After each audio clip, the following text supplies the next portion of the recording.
Welcome back to the channel, everybody. My name is Alex, and here's everything that I read in the month of June, which is 5 books, which is not as many as I had planned on, but you'll see why there were only 5. Let's check it out.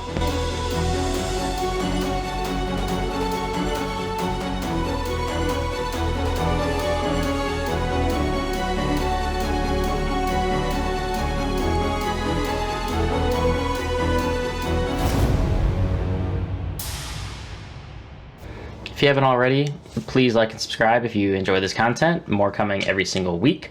So welcome new people, and welcome back those of you that have been following the channel. So this month, last month, because now it's July when this posts, this is going well, isn't it? So I continued reading The Wheel of Time. So I started that with The Great Hunt, which is Exhibit A in why I only read 5 books this month. These books are not short, and they keep getting bigger. So The Great Hunt was a fantastic book 2 to this series. As I said in my review, I still did like The Eye of the World better, and I think that's just because I really enjoyed the introduction to the characters, the world, the atmosphere, and Robert Jordan's writing style. I really enjoyed the descriptions in book 1, just the getting the characters together, much like the Fellowship of the Ring. You know, you're gathering your party and they're going on a quest, and then it kind of ends and the next book starts, and it's almost like its own second story that sort of comes to a close, follows relatively the same formula as book 1. And I think that's in general why I liked it slightly less than book 1, because it felt like the same formula, just slightly different. It was a great book, don't get me wrong. I just enjoyed book 1 more, which leads me directly into the second book that I read, which was The Dragon Reborn. So again, a little bit of a shorter Wheel of Time book, but I mean, just the amount of words on these pages is kind of crazy, which is why it's totally different from something like Malice, that's roughly a 700-page book, but the word count I think is significantly less than a 700-page Wheel of Time book. And again, Dragon Reborn, another fantastic Wheel of Time book. I also reviewed that on the channel already. Once again, the same formula was kind of used. Party separates, comes back together, converges towards the end, final, battle finale to end the book. See you next time. This, I have been told, and I now understand that stops in book 4. So The Shadow Rising is the last book of the month of June that I started reading. Obviously, I'm not done with that. I am only that far into this gigantic thing.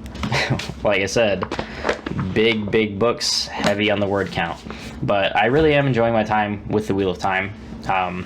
I don't quite love it yet, but I am definitely enjoying it a lot. It hasn't really captured my imagination as some other fantasy books that I've read this year, but it is a great time. Some of them are a little bit up and down as far as chapter to chapter, depending on which characters you're following, but I mean, it's a gigantic cast.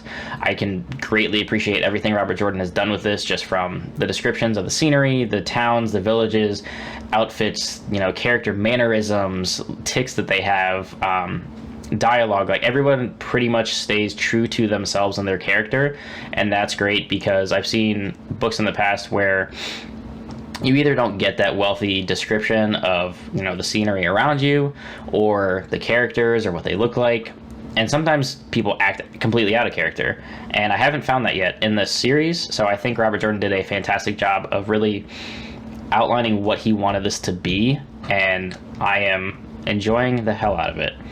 So moving on to what else I read in the month of June. I read book 1 of the Book of the Ancestor trilogy, which is Red Sister.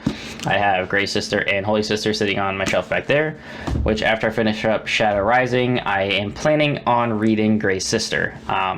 I'm kind of balancing Dresden Files and Wheel of Time right now, but I do want to get back to the series because I did enjoy Red Sister a lot. Nona is a super fascinating character. I want to know more about why she's such a violent protagonist at such a young age. Like, this was a great foundational base to build off of, and I'm really interested to see where these characters go. More explanation about the magic system, these assassin nuns, what really, I guess, created this nunnery. Is that a thing? Really just why most of this exists, and who these people truly are. I loved a lot of the writing style in this book. It was a great balance of super approachable dialogue at times while almost poetry at other times, and that was my first introduction to Mark Lawrence's writing, so I greatly appreciated that. And it was very violent at times, which I also enjoyed. They get real bloody in this book at times, so I enjoyed that. And I'm looking forward to Grey Sister. I've heard from a couple other people on YouTube and in Discord, things like that, that this series only gets better, so I am definitely looking forward to continuing that later in July. By the way, I also have a review up on the channel for this book, so if you haven't seen that, go watch that please, because I talk a lot about it, and it's a pretty good book. So next up, I continued the Dresden Files with Full Moon. So this is obviously book 2 of the 15 book currently series of the Dresden Files, and Harry Dresden continues to be one of my favorite characters that I've read all year long. He is hilarious, he is flawed, he's powerful. He gets a lot of crap from readers for being misogynistic and things like that, and that's kind of the point that's built into his character, and he gets called out on that constantly. He is just a pretty interesting main character because, you know, he's a wizard, so he has powers, but he's incredibly flawed, and that he doesn't seem that good at it most of the time.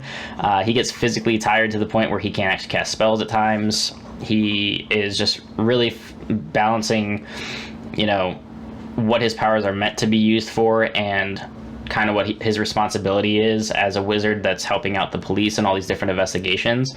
So this was a pretty good follow-up to Stormfront. However, I enjoyed Stormfront a lot more than Full Moon. Full Moon did a good job of being basically its own condensed storyline, and I compared this series to Buffy and other kind of supernatural-ish shows, where it's kind of like a monster of the week thing, and that's definitely the vibe that I'm getting from the series so far. I assume there is an overarching storyline that will take place as the books grow, but for now, this was a pretty good follow-up. I have heard this is the weakest book by far in the entire series, and I still enjoyed it, so I'm probably going to love this whole series. Dresden Files has been great so far. And then finally, the last thing that I sprinkled in this month was a book by an indie author called Vicky versus the Spriggan. Now, this is a series that is Vicky versus something. Mermaid, vampire, Spriggan, etc. Now, this I ended up reading because the author reached out to me on Goodreads and asked me to basically join his art group to read these books and give honest reviews about them. So I did that over on my Goodreads. You can check that out. They're pretty short, you know, horror style, violent, kind of gory slasher films in book form, essentially. So he has that going for him.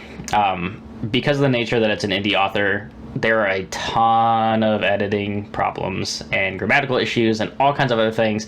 So I couldn't really rate this book very high, unfortunately. But I like his ideas and where he's going with it. He needs to get an editor. He needs to really improve on that to make it more readable, because there are times when just so much is wrong on the page that it's completely taking you away from wanting to read and enjoy the book, which, I mean, they're super short. You can get through them in a couple hours. But he's got to work on some things there. I don't have a physical copy of it. I read it on Kindle, which I actually ended up buying a Kindle. I bought this because I can't find the Greatcoat series in paperback or hardcover for less than $900 apparently anywhere. So I bought the whole thing on Kindle, and I'll be reading those as part of a read-along in August on a Discord that I'm a part of. So yeah, I read these 4 books plus Vicky versus the Spriggan, and I am about 112-ish pages into Shadow Rising of the Wheel of Time. So that's everything that I read so far, but what did you all read? I'd love to hear your thoughts on anything that I mentioned here, any books that you've read or that you're interested in reading the rest of the year. Drop in the comments down below. I'd like to get a conversation going about that. And until next time, guys, keep reading.